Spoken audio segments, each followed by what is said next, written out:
Sinasabi ko naman na yung kanyang mga salita na pahuhuli niya, kukwelyuhan niya si Alan Peter Cayetano, at least nakikita ng tao na minsan ng kriminal na nameki ng dokumento para siya maging Amerikano, palagi na yung kriminal. Hindi ko maintindihan itong si Erich Neto. Kung sino pa yung may sala, yung pa yung talaga ang tapang-tapang na kukwelyo. Dapat kwelyuhin niya yung sarili niya dahil sa dami ng kanyang pagkakasala sa bayan. Galit na galit siya dahil siniwalat at binuking siya ng mga Marines 18 dahil na-expose ang gusto niyang itago, yung delivery ng maleta sa bahay niya. Usapan po natin ngayon. Alam nyo, hindi ko na sana pupunahin itong si Erich the American, the law bender. Nung sinabi niya na ang duwag-duwag daw ni Alan Peter Cayetano, kapag daw sila ay nag-hearing at pinagpatuloy ang hearing, talagang kukwelyuhan niya at ipapaaresto niya. Hindi ko na sana siya papansinin kasi mas mabuti na nga nang malaman ng taong bayan kung ano talagang pagkatao niyang Erich the American, the law bender.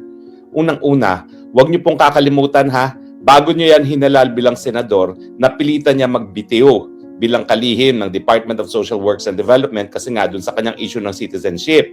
Hindi po pwedeng maging miyembro ng gabinete ang isang dayuhan. Siya ay napatunayan na siya naging dayuhan Amerikano dahil siya nga ay sumapi pa nga sa hukbong sandatahan ng Amerika. At kung hindi ako nagkakamali, yung kongresista na si Congressman ng Caloocan ang siyang nagbungkal ng kanyang pagkatao na siya ay isang foreigner. So, nakapagtataka nga kung siya ay napaalis bilang isang kalihim, bakit naman siya hinayaang manalo bilang senador? Ganun pa rin ang issue sa kanya.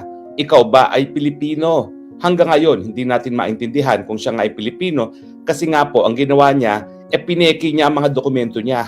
Siya ay gumamit ng pangalang Erich. So bukod pa sa ngayon, mukhang siya ay may hawak na pasaporteng Amerikano, ang issue pa yung kanyang pagkatao. Dahil siya ay nameki pa ng kanyang identity para nga siya ay maging Amerikano at manatili sa Amerika.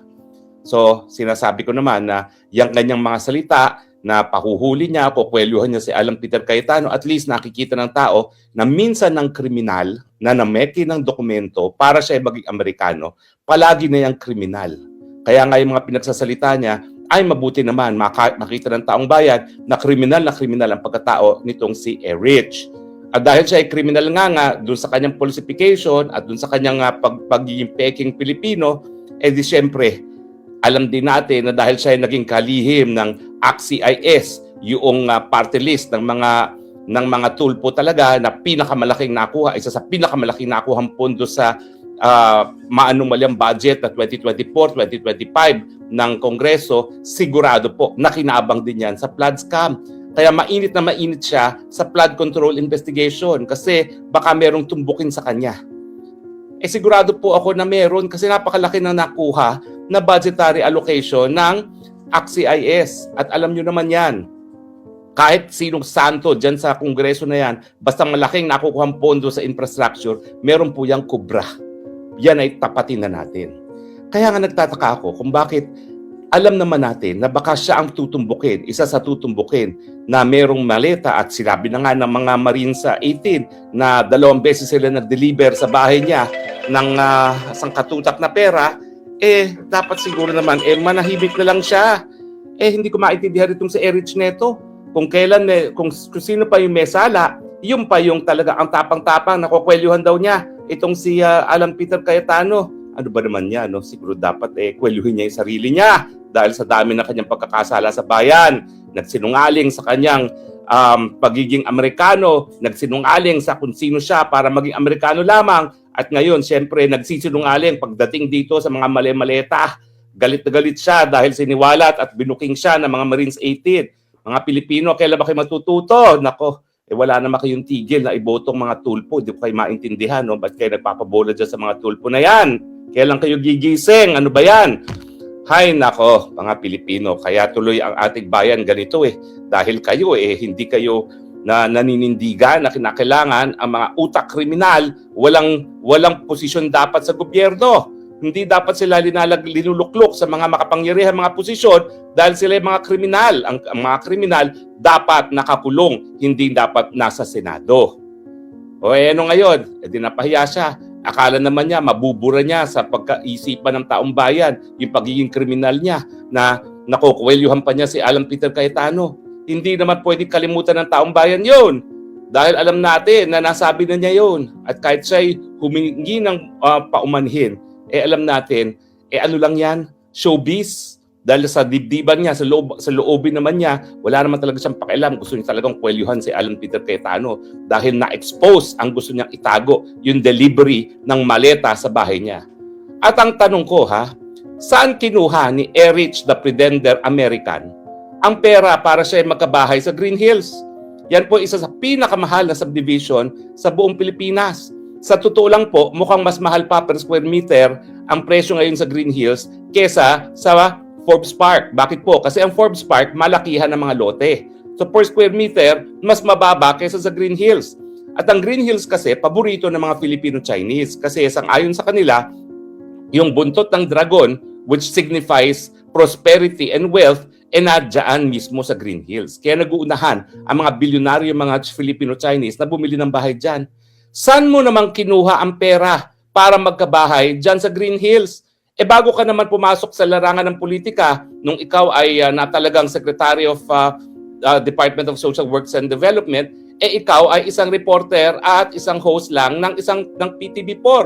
Hindi man lang ABC, hindi man lang ABS-CBN, hindi man lang GMA, hindi man lang ABC5. PTV4 na ang sahod ay sakop ng salary standardization. So bakit napakabilis mo naman makapundar ng bahay dyan sa North Green Hills? Hindi ko alam kung North Green Hills but Green Hills, kahit saan sa Green Hills, napakamahal na mga bahay dyan. So, pakisagot nga, Erich, the American, the Pretender, the Law Bender, saan mo kinuha ang pera na ikaw ay nagkabahay sa Green Hills kung saan diniliber ng Marines 18 ang sandamukal na salapi? Mga Pilipino kasalanan natin yan Bakit nyo linuklok ang isang Erich, the Pretender, the Law Bender? Alam nyo naman, napakadaming pagkakasala niyan mula sa kanyang pagkatao, sa pagpupulsify ng mga dokumento, at ngayon pagdating sa pagtanggap ng mga maleta. Hanggang kailan ba kayo matututo? Talaga bang gusto nyo pinupukpok ang ulo sa pader? Palibasa, mga sikat, palibasa, may mga programa, akala ninyo sapat na yan para kayo paglingkuran? Hindi! Ang mga gaya niyan, ang mga utak kriminal na yan, walang gagawin yan kung hindi maging kriminal sa gobyerno. Diba? Tama naman ang sinasabi ko. Pero kayo, walang pagod, walang dala. Halal na mga taong kriminal na hindi naman nakakatulong sa bayan. Kaya ngayong tayo ay nasa putik, nalulubog sa putik, sisihin din natin ang mga sarili natin. Lalo na ngayon na alam naman natin na sa ating bagong saligang batas, nasa kamay natin ang pagbabago dahil tayo ang tunay na soberenya na tao ng Pilipinas. Ang taong bayan, ang tunay na soberenya, yan ang sabi ng ating saligang batas. And yet, pumapayag kayo manatili sa mga posisyon ang mga kriminal, ang mga magnanakaw, ang mga bangag. Tapos magrereklamo tayo, ang hirap-hirap na ng buhay. Mahirap ang buhay dahil sa ating mga ginawa na hinalal natin ang mga walang kwenta, mga tao para sa pinakamatataas na posisyon, kasama ng posisyon ng presidente, kasama ng posisyon ng senador. Tama ba ako mali? Ultimately sa demokrasya, mga sarili natin ang sisihin natin. At dahil tayo ngayon nagkamali, tayo'y nabudol para ihalal ang isang bangag, nabudol para ihalal ang isang dayuhan na nagpo-falsify ng dokumento para sa kanyang pagkatao at ngayon sinasabing tumatanggap ng mga maleta, talaga yung paghihirap natin. Kasalanan na natin yan. Pero ang solusyon ngayon dyan, matuto sa ating pagkakamali, gawin ng tama, sipain ang lahat ng mga walang kwenta, mga magnanakaw, mga bangag sa kanilang mga posisyon sa gobyerno. Karapatan nyo yan. Yan po ay nakasaad sa salaging batas. At kapag hindi nyo ginamit ang inyong karapatan, talaga naman, sarili nyo na ang dapat ninyong sisihin.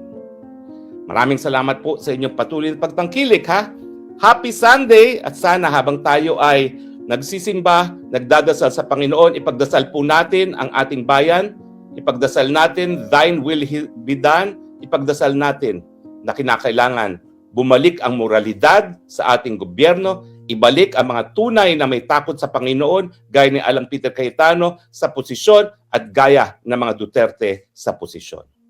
Maraming salamat po at sa muli, ito po inyong Spoksang Bayan nagsasabi, I love you Philippines, you're the only country that I have, you're the only country that I will love.